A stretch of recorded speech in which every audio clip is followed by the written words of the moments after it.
Since that shooting, students in high schools all across the country have been doing demonstrations like this week in our area, where students walked out of schools to protest for change. But should they be punished for doing it? Molly Oak joins me now live. And Molly, you spoke to a civil rights attorney to get answers. Chris, he told me at the end of the day, we all have rights, but it's how people choose to express their rights that could land them in the principal's office. Across the nation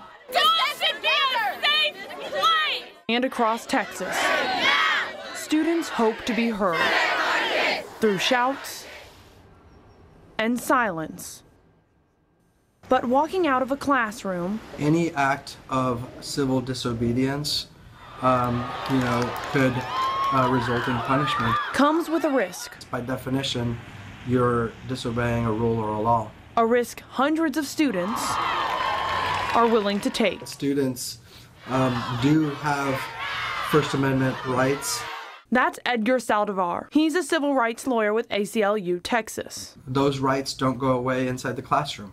And says while students have rights, schools in Texas have them too.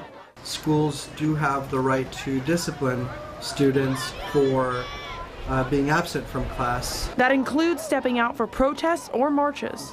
What is against the law and would violate the First Amendment would be for the school to impose a harsher penalty on students who decide to protest or to march than they would any other student who skips school.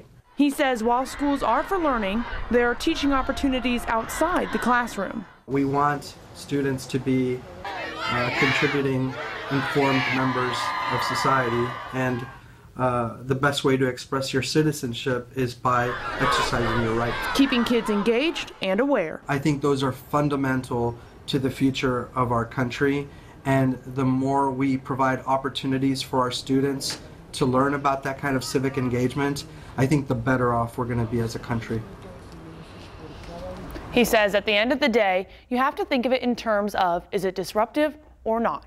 He also says there have been a few complaints filed, and that's why he says it's so important for people to know their rights. In the studio, Molly Oak, KVUE News Night Beat. Thank you, Molly.